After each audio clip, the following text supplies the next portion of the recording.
Hello everyone, तो कैसे हैं आप लोग? आज हम लोग कवर करेंगे पार्ट 2 और ये रहेगा हम लोग का एनवायरनमेंट एंड इकोलॉजी जो अभी सीरीज चल रहा है।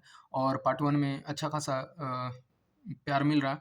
और इससे पहले आपको ये बताना चाह रहा हूँ कि जैसे अभी जो सीएसआईआर का एग्ज़ाम हो रहा है, इसमें जो है करंट अफेयर तो पूछ रहा है एनवायरनमेंट एंड इकोलॉजी से 1-2, बट सबसे ज़्यादा है कि इसका बेसिक पूछा जा रहा है। और बेसिक जो पूछा जा रहा है, मुझे लगता है ये जो हम लोग कवर कर रहे हैं, ये अगर आप इसको अच्छे से देख लेते हैं, तो ये मोर देन सफिशिएंट हो जाता है, ठीक है? तो मैं इसलिए ये बोल रहा हूँ क्योंकि उसमें जो है आप कॉमन सेंस वाला आपका एक तरह से क्वेश्चन किया जा रहा है, ठीक है? और कॉमन सेंस लगा कर के आप इसके आंसर तक पहुँचा जा सकता है। इसमें क्या है कि आप अगर मैं एक आपको एडवाइस देता हूँ कि आप इसको 1.5 या फिर 2 के स्पीड से भी देख कर के इसको कंप्लीट कर सकते हो। वैसे भी मैं तेज़ बोलने का कोशिश करता हूँ स्पीड में, ताकि आपको ज़्यादा इस पे वो नहीं करना पड़े। और ठीक है, मैं और बहुत कम ही समय में इसको कवर कर लूँ, ठीक है? तो चलिए, आज कोशिश रहेगी कि मेरे ये पूरा का पूरा चैप्टर कवर कर लेंगे। और बिना किसी देरी का हम लोग स्टार्ट करते हैं। आप आपसे ये रिक्वेस्ट रहेगा कि इतने स्पीड से देखें और पूरा का पूरा देखने की कोशिश करें, ताकि आप थोड़ा-सा बेनिफिटेड हो। थैंक यू वेरी मच और बेस्ट ऑफ लक। ठीक है? तो चलिए स्टार्ट करते हैं हम लोग आपको पता है कि हम लोग कल यहाँ तक कंज़र्वेशन ऑफ बायोडायवर्सिटी तक पिछले क्लास में इसको एंड किए थे। और आज हम लोग को देखना है बायोस्फीयर रिज़र्व के बारे में, ठीक है? और कुछ कंसेप्ट भी पूछा जा रहा है कि जैसे नेशनल पार्क में क्या अलाउ रहता है, मैन अलाउ है कि नहीं है, उनका एक्टिविटी अलाउ है कि नहीं, तो वो सारी चीज़ को ऐसा क्वेश्चन आ रहा है। तो ठीक है, हम लोग देखते हैं बायोस्फीयर रिज़र्व को, ठीक है? बायोस्फीयर रिज़र्व, इसमें देखिए इम्पोर्टेंट स्ट्रेटजी है, ठीक है? जैसे कि हम लोग को बायोडायवर्सिटी का कंज़र्व करना चाहिए। और इसका हम लोग क्यों बायोस्फीयर रिज़र्व बनाया जा रहा है, ठीक है? तो वही चीज़ है कि बायोडायवर्सिटी जो होता है, एक मेनली जैसे इन सिटू होता है, ठीक है? इन सिटू और सेमी नेचुरल लैंड। इसमें क्या होता है कि इन सिटू का प्रोसेस में कि जो जहाँ पे एग्ज़िस्ट कर रहा है, जो जहाँ पे नेचर में है, उसको वहीं पे उसको ट्रीट करना, ठीक है? अगर उसमें डिटोरिएट हो रहा है या उसको हानि हो रहा है, अगर वो एक्सटिंक्ट के पोज़ीशन पे है, तो उसको यहीं पे ठीक करना जहाँ पे है। और अगर एक्स-सिटू का बात करें, तो कहीं पे ले जा करके उसको ठीक करके या फिर उस जगह पे लाना या वहीं पे रखना, उसको हम लोग एक्स-सिटू बोलते हैं। तो ये चीज़ होता है। तो इसमें कुछ ख़ास नहीं है। नेक्स्ट हम लोग देखते हैं। अब बायोडायवर्सिटी कंज़र्वेशन, देखिए मैं ये डिस्कस ही कर दिया कि इन सिटू एक्स सिटू। यहाँ पे आपका दिया गया है कि बायोडायवर्सिटी कंज़र्वेशन हम लोग कैसे इसको कंज़र्व करें, कैसे इसको बचाएँ, ठीक है? तो टेक्निक क्या है कि इन सिटू एक्स सिटू, ठीक है? कंज़र्वेशन देखिए, अगर हम लोग फ्लोरा और फ़ौना का बात करें, पेड़-पौधे हो जाते हैं और ये जानवर हो जाता है, ठीक है? तो उसको ओरिजिनल हैबिटेट में ही उसको ठीक करना, उसका कंज़र्व करना, ये होता है इन सिटू कंज़र्वेशन। लेकिन एक्स सिटू का कंज़र्वेशन का बात करें, तो प्रोटेक्शन ऑफ एंडेंजर्ड स्पीशीज़, जैसे वो खतरे में जो भी पेड़-पौधे हैं, जानवर हैं, वाइल्ड एनिमल है, ठीक है? तो या फिर आइसोलेटेड हो गए, तो उसको एक जगह से दूसरी जगह आइसोलेट करके उसको फिर कंज़र्व करना, ये प्रोसेस होता है एक्स सिटू का, ठीक है? जैसे एक्स सिटू का बात करें, तो इसमें 2 मेथड्स हम लोग कर सकते हैं, जैसे first method and second method. देखिए, इतना डीप नहीं पूछेगा, बट हम लोग थोड़ा-सा देख लेते हैं, ठीक है? Nurture of endangered species in zoological park, पहला तो है कि हम लोग जहाँ पे है वो, और ज़ूलॉजिकल पार्क में ही उसको हम लोग ठीक कर सकते हैं। और दूसरा जो है सेकंड मेथड कि जो जैसे है कि preservation of living sperm, egg, embryo, ठीक है? और सैंपल वो एक्सट्रीमली लो टेम्परेचर पे, तो ये इस टाइप से। तो इसमें सेकंड मेथड में होता है कि हम लोग जैसे जो भी उसके कंजर्वेशन के लिए या फिर रिप्रोडक्शन के लिए जो प्रोसेस होता है, उसको कहीं और जगह पे करके और फिर उसको एक मॉडरेट टेम्परेचर देंगे, लो टेम्परेचर देंगे, मतलब एक सूटेबल टेम्परेचर में प्रोवाइड करके उसको ठीक करना। जैसे एक आप पढ़े होंगे इन विट्रो फर्टिलाइजेशन, तो उसमें क्या होता है कि जो टेस्ट ट्यूब बेबी और ये प्रोसेस होता है, क्योंकि उसमें खुद माँ के उस वomb में नहीं हो पाता है, तो उसको अलग करके हम लोग कंजर्व करते हैं या फिर उसको एक प्रोसेस बनाते हैं। तो ऐसे इस तरह से एक्स सिटू और इन सिटू में आता है। नेक्स्ट हम लोग देखते हैं कि बायोडायवर्सिटी, अब तो एक्स सिटू देख लिया, इन सिटू को क्या है? इन सिटू में हम लोग जैसे कि प्रोटेक्टेड एरिया हो गया, ठीक है? Protected area network, sacred lake हो गया, फॉरेस्ट है गया, मतलब वहीं पे उनको कंजर्व करना। बायोस्फीयर रिजर्व का बात करें, तो टेरेस्ट्रियल हो जाते हैं, ओशियन और मैरीन हो जाता है, ठीक है? एक्वेटिक वाला जो हो गया। और national national park, wild life sanctuary, ये सारी चीज़ जो आ जाते हैं आपको इन सिटू कंजर्वेशन। आपको दे देगा, वहाँ पे पूछ सकता है कि इन सिटू का एग्ज़ाम्पल कौन-कौन सा है, तो ऐसे करना होगा। अगर एक्स सिटू का एग्ज़ाम्पल हम लोग देखें, तो सेक्रेड प्लांट हो गया, ठीक है? और गार्डन हो गया। सेक्रेड प्लांट कहने का मतलब ये है कि इसको थोड़ा-सा अलग जगह पे कंज़र्व किया जाता है, स्पेशली बायोलॉजिकल पार्क और ये इस जगह पे, ठीक है? जैसे यहाँ देखो, ज़ूलॉजिकल गार्डन, ठीक है? और बॉटेनिकल गार्डन, इसको मतलब एक अलग ही कंज़र्व किया जाता है, मतलब अलग ही इसको एक प्रोसेस दिया जाता है किसी भी, और इसको अच्छा खासा टेम्परेचर और ये सारा चीज़ प्रोवाइड किया जाता है, ठीक है? ट्री गार्डन करना, तो ये सारी चीज़ जो होता है एक्स सिटू का कंज़र्वेशन का है। जैसे ट्री गार्डन में क्या हुआ कि एक तो है ऑलरेडी यहाँ पे फॉरेस्ट एरिया है, लैंड ठीक है? फॉरेस्ट एरिया है यहाँ पे, ट्रीज़ है और ये सब है। लेकिन अगर हम लोग अलग से गार्डनिंग करते हैं इस फील्ड में अपना, एक स्पेशल प्राइवेट और ये सारी चीज़ को अगर बोले या फिर किसी भी चीज़ में अलग से, तो उसको हम लोग बोलेंगे क्या? तो ex-situ कंज़र्वेशन, तो इस कारण से ये जो ट्री गार्डनिंग है ex-situ कंज़र्वेशन में आता है। वाटर सिस्टम हो गया, ज़ू हो गया, ठीक है? ज़ू भी एक अलग ही होता है, क्योंकि देखो ज़ू में क्या होता है कि एक अलग वाइल्ड एनिमल को ला करके या फिर उसको शोकेस के लिए या फिर किसी और कारण से उसको प्रिज़र्व या कंज़र्व किया जाता है, या देखने के लिए एंटरटेनमेंट पर्पज़ से, ठीक है? सीड बैंक का बात करें, सीड बैंक भी एक अलग ही उसको रखा जाता है, ये भी क्या आ जाता है ex-situ एग्ज़ाम्पल में। ये देखिए थोड़ा-सा इंपॉर्टेंट हो जाता है, आपको पूछा जा सकता है। देखिए जीन बैंक हो गया, इसको भी अलग ही रखा जाता है, और ये हो गया क्रिप्टो प्रिज़र्वेशन। तो क्रायो प्रिज़र्वेशन, क्रायो प्रिज़र्वेशन में ये होता है कि आपका टेम्परेचर के अकॉर्डिंग उसको अलग सूटेबल तरह से रखा जाता है। नेक्स्ट हम लोग देखते हैं कि बायोस्फीयर रिज़र्व मेन ऑब्जेक्टिव, ठीक है?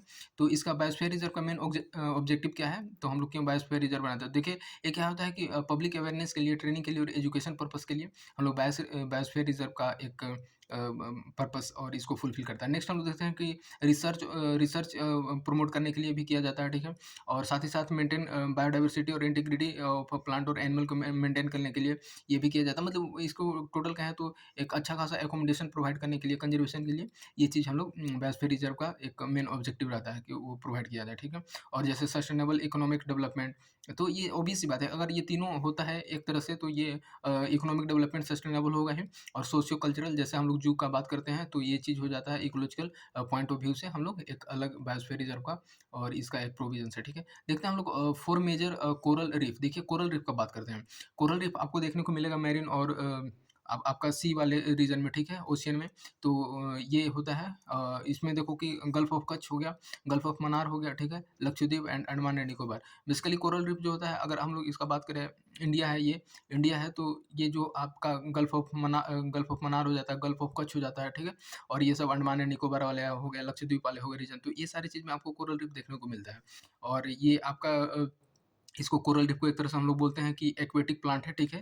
एक्वेटिक प्लांट है, तो इस तरह से ये चीज़ हो जाता है। देखो कोरल रीफ के बारे में हम लोग डिटेल पढ़ते हैं, ये इंपॉर्टेंट हो जाता है। जैसे टाइप्स हो गया, कि कितने होते हैं, तो फ्रिंजिंग होते हैं और एटोल होते हैं, ठीक है? एटोल लक्षद्वीप होता है। एटोल में क्या होता है कि ये चारों तरफ ऐसे-ऐसे घुंघरेले में देखने को मिलता है, और बीच में आपको गड्ढा टाइप्स और यहाँ पे पानी जमा रहता है, और इस तरह से ये चारों तरफ से होते हैं और सर्किल में देखने को मिलता है, तो ये एटोल हो जाता है, ठीक है? अब फ्रिंजिंग होता है जैसे गल्फ ऑफ मन्नार में, क्योंकि देखो गल्फ ऑफ मन्नार ऐसा कुछ है, ठीक है? मान लेते हैं ये है गल्फ ऑफ मन्नार का, तो ये सारे चारों तरफ हैं, ये इस तरह से हैं, तो इस तरह से थोड़ा-थोड़ा फ्रिंजिंग वे में रहता है। और देखो गल्फ ऑफ कच्छ में भी, अंडमान एंड निकोबार में भी, तो ये होता है कोरल रीफ, इस तरह से हम लोग को देखने को मिलता है। देखो अगर हम लोग देखते हैं कि यूज़ ऑफ बायोडायवर्सिटी, ठीक है? तो किस लिए कैसा इसका यूज़ है बायोडायवर्सिटी का, हम लोग जैसे कर सकते हैं, तो कल्चरल बेनिफिट में, ठीक है? ड्रग्स एंड फार्मास्यूटिकल में, दवा-ववा बनाने में करते हैं, एस्थेटिक में, ठीक है? और इकोसिस्टम सर्विस में, और नेचुरल इक्विलिब्रियम को मेंटेन करने के लिए देखो सोर्स फूड और एडवांस्ड वैराइटीज़ का अलग-अलग तरह का हम लोग को फूड सोर्स मिलता है, ठीक है?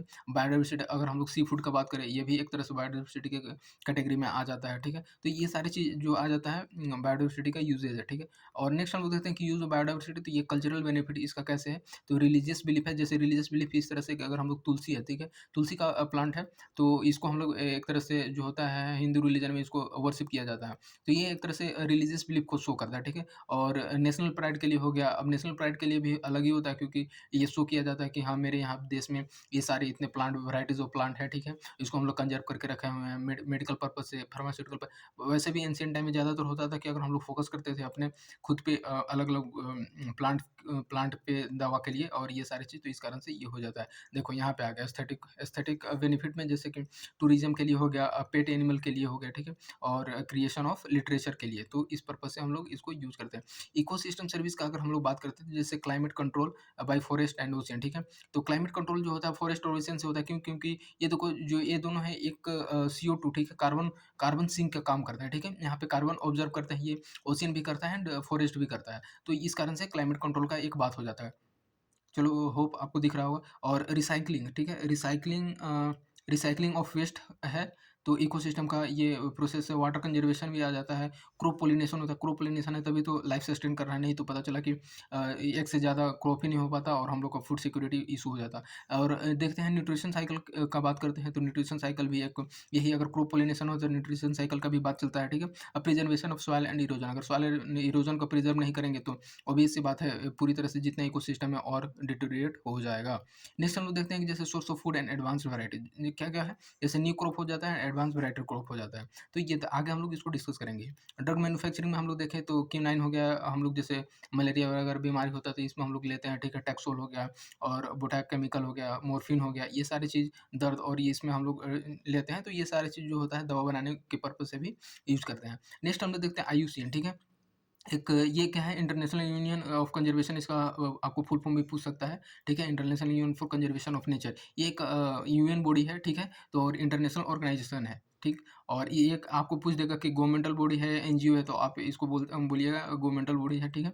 और इसमें होता है कि वर्क फॉर नेचर, ये नेचर कंजर्वेशन और सस्टेनेबल डेवलपमेंट के लिए कार्य करता है, ठीक है, आईयूसीएन। और ये एडवाइस प्रोवाइड करता है। देखिए ये सेपरेट ऑर्गेनाइजेशन है, यूनाइटेड नेशन का भी, जैसे कि मैंने बताया। इसका ऑफिशियल स्टेटस है यूनाइटेड नेशनल जनरल असेंबली, ठीक है। इसी के अंदर में आता है और पब्लिश करता है ये देखिए सबसे इसकी बड़ी बात है कि आपको पूछेगा कि रेड डाटा बुक कौन पब्लिश करता है, तो आईयूसीएन के द्वारा ये पब्लिश किया जाता है, ठीक है। जिसमें कि रेड डाटा बुक में ये होता है कि जितने भी एंडेंजर्ड स्पीसीज हैं, ठीक है, एक्सटिंक्ट स्पीसीज हैं, तो उसको यहाँ पे लिस्ट बनाया जाता है और कौन-कौन से एंडेंजर्ड होने वाले हैं, कौन-कौन से ऑलरेडी विलुप्त हो चुके हैं, ठीक है, कौन से विलुप्त होने के कगार पे हैं, तो ये सारी चीज़ को यहाँ पे डिस्कस किया जाता है, ठीक है। जैसे प्लांट को हो गया उस इसके भी कैटेगरी रखता है, एनिमल स्पीसीज हो गई, ये सारी चीज़ को यहाँ पे देखने को काम करता है, ठीक है। और एक और चीज़ देखें कि स्पेसीज जो है कि अ तो मेन यहाँ पे दिखाया गया है कि पर्पज़ की कैसे हम लोग पहचानेंगे कि कौन-सा एक्सटिंक्ट है, कौन-सा है। जैसे यहाँ पे आपको बताया गया है कि वैसे स्पीशीज़ एक्सटिंक्ट माना जाएगा जो कि आपके 50 साल से ज़्यादा हो गए हैं, जो कि अभी आप नहीं देख पाए, जैसे कि डायनासोर का बात करते हैं, तो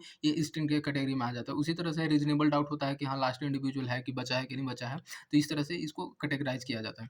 और बेनिफिट क्या है? बेनिफिट ऑफ लिस्ट, मतलब लिस्टिंग करने का क्या बेनिफिट है? रेड रेड डेटा बुक बनाने का क्या क्या मतलब है कि हम लोग इससे क्या फ़ायदा होता है रेड डेटा बुक बनाने से? तो ये चीज़ होता है कि एक अवेयरनेस क्रिएट होता है, ठीक है?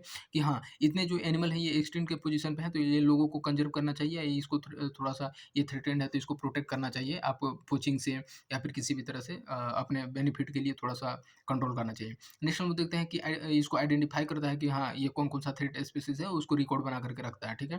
ताकि उसको और मतलब बेसिकली है कि कंज़र्व करने का पर्पज़ काम करता है, ठीक है?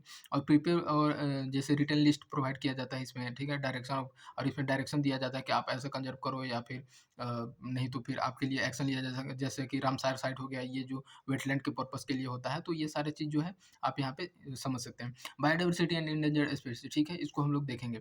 जैसे डाइक्लोफेनाक, ये बहुत इंपॉर्टेंट हो जाता है, डाइक्लोफेनाक सोडियम। डाइक्लोफेनाक जो होता था एनिमल के लिए दिया जाता था, और जो कि इसमें ये इतना मतलब एक तरह से हार्मफुल हुआ एनवायरनमेंट का, जैसे डाइक्लोफेनाक दिया जाता था एनिमल के लिए, ये बेसिकली दर्द-वर्द के लिए उनको दिया जाता था, जैसे पेन किलर, देखो यहाँ पे पेन किलिंग मेडिसिन रहता था और ट्रीटमेंट इन फीवर, तो ये एनिमल के लिए दिया जाता था। और एनिमल क्या था कि एनिमल को वल्चर खाता, जैसे यहाँ पे आप देख सकते हैं कि एनिमल का अगर जब डेथ होता था, तो देखो कोई भी दवा का असर जो होता है पूरे लाइफ टाइम रहता है, ठीक है? और हमारे बॉडी में कहीं न कहीं रहता है। तो इसके बाद जब इसका एनिमल का डेथ होता था, तो ये वल्चर जब खाते थे इसको, और वल्चर खाते थे, तो इस ये 30 दिन के अंदर ही इनका डेथ हो जाता था। मतलब इनका इतना असर रहता था, इस पे वल्चर पे आता था। तो ये एडवर्स इफ़ेक्ट के कारण इसको फाइनली ऐसे बैन कर दिया गया है इंडिया में, बट वैसे भी आपको पता है कि रेगुलेट तो इतने अच्छे से हो नहीं पाता है, बट ऑफ़िशियली इसको बैन कर दिया गया है। देखो, और ये देखते हैं कि अब यहाँ जैसे ट्री फाउंड इन मॉरिशस, ठीक है? अदर नेम क्या है, जैसे डोडो डोडो प्लांट है। तो ये कुछ ये ट्री का नाम है, तो ये जो है मॉरिशस में पाया जाता है, और ये डोडो इसका प्लांट नाम है, दूसरा नाम। और फिर ये देखो कि ये एक्सटिंक्शन के कगार पे है, ठीक है? और एक्सटिंक्शन के कगार पे क्यों है, इसका कारण क्या है कि डोडो एक्सटिंक्शन ऑफ डोडो बर्ड, ठीक है? ये रिजल्टेंट क्या होता है कि डोडो प्लांट डाइड एंड ब्रीड, ठीक है? तो ये मतलब इसका क्या है कि मतलब अभी जो होता है कि प्रोडक्शन नहीं कर पा रहे हैं सही से, ठीक है? और जब प्रोडक्शन नहीं कर पा रहे हैं, तो नेक्स्ट जो होता है, ये ब्रीड नहीं कर पा रहे हैं, और इसका नेक्स्ट नेक्स्ट जनरेशन के लिए ये नहीं हो पा रहा है, इस कारण से इनका एक्सटिंक्शन पे है, ठीक है? सीड का अगर हम लोग बात करें, तो जैसे कि सैफल फूड और डोडो बर्ड, तो ये चीज़ आता है, ये दोनों को इंक्लूड किया गया है। अब हम लोग नेक्स्ट देखते हैं कि इंडियन फ्लाइंग फॉक्स, ठीक है? इंडियन फ्लाइंग फॉक्स भी एक है, स्पीशीज़ है। ये किस स्पीशीज़ है? तो ये बैट है, ठीक है? चमगादड़ का कैटेगरी का आता है। ये कहाँ-कहाँ मिलता है? तो अब बांग्लादेश, चाइना, इंडिया, मालदीव्स, नेपाल, पाकिस्तान, श्रीलंका, ये चारों मतलब आप इंडियन सबकॉन्टिनेंट में देख सकते हैं कि ये आपको देखने को मिलेगा, ठीक है? और इसका अदर नेम बात करें, तो ग्रेट इंडियन फ्रूट बैट है, ठीक है? तो आपको ये ऐसा ध्यान रखना है, ग्रेट इंडियन फ्रूट बैट, इसको नाम देकर के पूछ देगा इंडियन फ्लाइंग फॉक्स। इतना तो नहीं पूछना चाहिए, क्योंकि अभी तक जितना रिकॉर्ड है कि इसमें नहीं, लेकिन और अदर एग्ज़ाम में पूछा जा सकता है। ये देखो डुगोंग, ये बहुत इंपॉर्टेंट हो जाता है। यूपीएससी का तो सबसे फेवरेट है, मतलब आप अगर नहीं भी तो 3-4 बार पूछा जा चुका है या फिर एग्ज़ाम्पल दे करके या डायरेक्टली, तो ये थोड़ा-सा हम लोग के लिए इम्पोर्टेंट हो जाता है। जैसे डुगोंग इसमें ये पूछा था कि ये फिश है कि एनिमल है, ठीक है? तो आप इसको मतलब समझ सकते हैं, इसको और दूसरा नाम किस नाम से जाना जाता है? जैसे ये देखिए सी काऊ जैसे है ना, तो वहाँ पे दे दिया गया था कि सी हॉर्स है या सी काऊ है। तो इस तरह से ये पूछेगा कि आपको ये क्या खाती है, ठीक है? तो मतलब ये हर्बीवोरस है कि कार्निवोरस है, ठीक है? तो ऐसा पूछा जाता है। चलिए हम लोग देखते हैं डुगोंग का, तो ये क्या है कि लार्ज मैरीन एनिमल है, ठीक है? और इसका क्या है कि वल्नरेबल है, ठीक है? एक्जिस्टेंस जो है ये वल्नरेबल पोज़ीशन पे है। और ये देखिए हर्बीवोरस है, यहाँ देखिए दिया गया है, हर्बीवोरस है डुगोंग और इसका नाम क्या है? तो सी काऊ नाम है, ठीक है? बिकॉज़ ये क्या करती है कि सी ग्रास जो होता है, ठीक है? तो उसको खाती है। नेक्स्ट हम लोग देखते हैं कि किस रीजन में पाया जाता है? तो ये हो जाता है ईस्टर्न अफ्रीका में पाया जाता है, ऑस्ट्रेलिया में, साउथ ईस्ट एशिया में, ठीक है?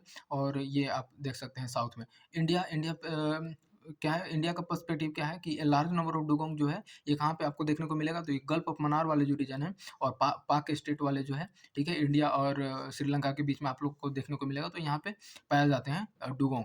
Other Indian other Indian regions में देखें तो जैसे गल्फ ऑफ कच्छ में भी आपको देखने को मिलेगा, ठीक है, Saurashtra coast and Andaman and Nicobar में, ठीक है।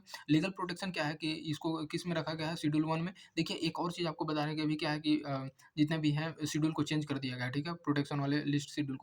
पहले 6 थे, अब 4 कर दिया है, रिड्यूस करके इंक्लूड कर दिया गया है लास्ट वाले पार्ट में, तो वो चीज़ हम लोग को एक बार देख लेंगे, ठीक है, शेड्यूल वाले पार्ट, क्योंकि ये पूछा जा सकता है अभी इसके रिसेंट कंप्लीट करने के बाद। चलिए ठीक है, इंडियन वाइल्ड एस का अगर हम लोग बात करते हैं, ये नेचुरल हैबिटेट में पाया जाता है, जैसे आपको रन ऑफ कच्छ में देखने को मिलेगा। और ये है कि थ्रेटेंड पोजीशन पे है और इसका डिस्ट्रक्शन ऑफ हैबिटेट के कारण। तो सारे होता है कि हैबिटेट इनका डिस्ट्रक्शन होगा तो एक्सटिंक्ट होंगे ही, ठीक है। अब देखिए लायन टेल्ड मकाऊ मंकी होता है, ये लायन टेल्ड मकाऊ ये क्या है कि साउथ वेस्टर्न घाट में आपको देखने को मिलेगा, ठीक है। और ये रेसिडेंट जैसे आपको कहाँ किस क्षेत्र में, अधिकांश किस स्टेट में, तो तमिलनाडु, केरला एंड कर्नाटका में मिलता है। अब देखो फ्लाइंग स्क्वायरल, ये सारे इंपॉर्टेंट हो जाते हैं, ठीक है। आपको ऐसे तो नॉर्थ ईस्ट में भी देखने को मिलता है, जैसे found in many part of India, जैसे रसिया रसिया में भी पाया जाता है, चाइना में भी, यूरोप, जापान, ठीक है, और ये अफ्रीका, नॉर्थ अमेरिका। इंडिया में देखें तो ये 12 स्पीशीज इसका पाया जाता है, ठीक है, फ्लाइंग स्क्वायरल का, और मैक्सिमम हिमालय रीजन में और इधर से आपको नॉर्थ ईस्ट में भी देखने को मिल जाता है। नेक्स्ट हम लोग देखते हैं, तो नॉर्थ ईस्ट तो हिमालयन का भी उसमें रीजन आ ही जाता है ना, क्या है इसमें दिमाग लगाना। चलो नेक्स्ट हम लोग देखते हैं कि क्या है ये, प्रोसोपिस जूलीफ्लोरा, ठीक है, जूलीफ्लोरा। तो ये हम लोग को देखने को मिला, जैसे स्मॉल प्लांट है, ये वैसे भी फ्लोरा का आ गया तो प्लांट का ही है और सर्व है, ठीक है। ओरिजिन क्या है, ये इसका जो बोल सकते हैं ये मेक्सिको से है और South America and Caribbean region से। और इंडिया में कब आया था, तो ये 19th सेंचुरी में लाया गया था। वैसे भी प्रोसोपिस जूलिफेरा, क्योंकि वैसे भी इंडिया में आते थे सब फॉरेनर, तो लाया करते थे, तो इस कारण से यहाँ पे। अब देखो हिंदी नेम इसका क्या है, द बिलैती बिलैती बबूल, वाह, अकेसिया। तो ये चीज़ आप देख सकते हैं। इफेक्ट क्या है कि हार्मफुल टू एनवायरनमेंट, मतलब एक इन्वेसिव स्पीशीज की तरह से काम करता है। तमिल नेम इसका क्या है कि सिमई करूवेलम, इसका इतना इंपॉर्टेंट नहीं हो जाता है, ठीक है।